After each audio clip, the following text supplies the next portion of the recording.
everyone, welcome once again. So you want your children to listen to you.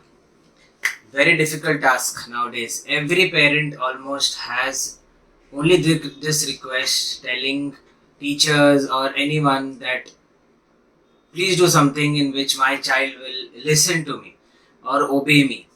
Okay, so I used to use these techniques with my daughter as well as I have told some parents about it and it has worked. So I thought I'll share it with you guys. There are some 6 to 7 points. So you have to be patient and listen. First thing is, see, you have to be very clear and concise and perfect in what you want from your child, what you want to tell your son or your daughter. Use simple language, use direct language.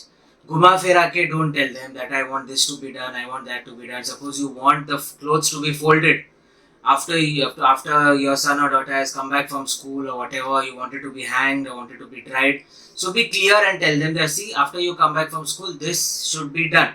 It has to be done. Okay.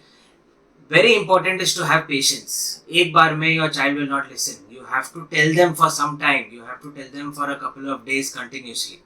Second, being calm. As I said, you have to be patient. But with patience, you have to be calm also. If your child doesn't listen at that time, don't be angry and don't scream and shout at them. It won't work. In one day, your child will not listen to you. Remember that. Don't get angry. Don't scream at them. Don't shout at them at that moment. Okay. You have to be calm. It's very difficult for parents to be calm. Suddenly they react and it is difficult. Sometimes even me, if sometimes my daughter says something or does something, I'd suddenly react and I scream and all, and then I come to know it's of no use. It did not work out. So you have to be calm and have eye contact and tell them what you want from them and what they are doing is right or what they are doing is wrong. Then be very positive in your reinforcements. For example, suppose you tell your son to fold or to hang his shirt and his pant, his school uniform. Okay, and if he's wearing a tie also. Suppose your son will not wear the first day, tell him at the second day. Second day, tell him at the third day. Third day or fourth day, he will try to just put his shirt. So praise him for that. Don't say that directly that you just did your shirt, who'll do the pant, who'll do the tie and all. Don't, this will again bring negativity. So praise him for that. Praise your child for what little bit kuch bhi kiya. So praise your child. That works. And it will encourage them to repeat and do it again and again and again. Then, clearly you have to tell them what you expect from them. If you want them to study, if you want them this, just tell them directly, see, these are my expectations. I am not asking you to sweep the floor or, do this work, go and earn money or do something, this all doesn't make sense. I only want you to be happy, take care of your life. And how you take care of your life? By only studying. Because that is the only way you will have a good future.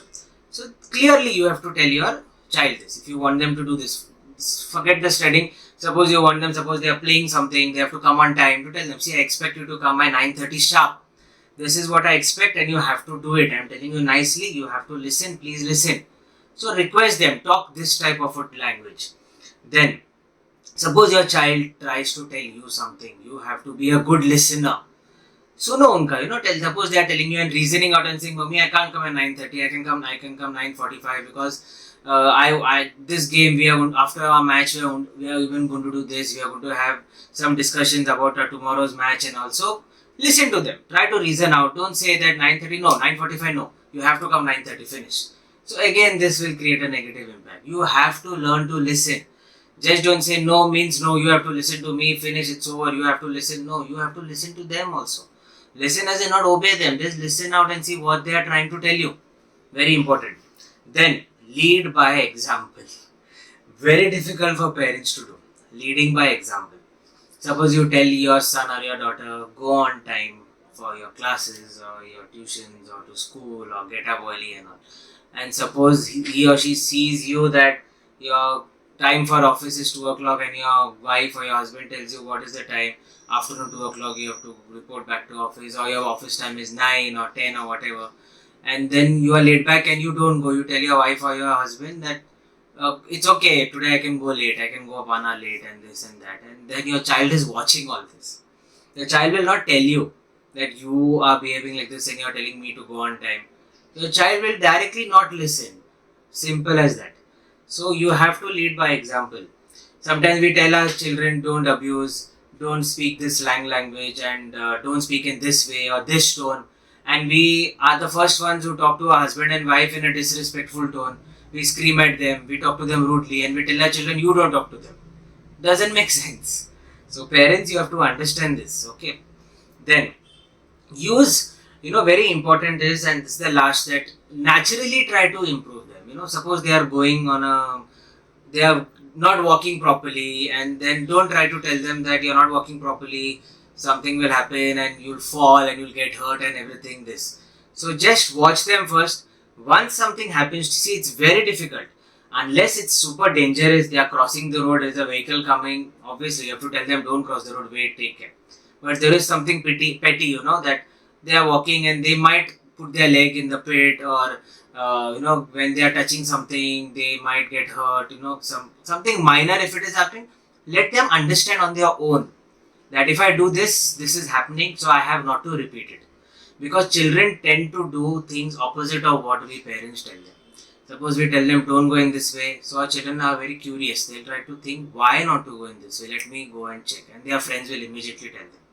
Okay, so if you tell them once, don't go, try not to do this, or try to reason out and nicely, politely tell them, if possible, avoid avoid doing this, avoid going on that road, avoid doing this. Strictly don't tell them, don't go on that road. That road is not to be gone. Don't eat that. Don't touch this. No, avoid touching that, or avoid eating this. It might harm your throat.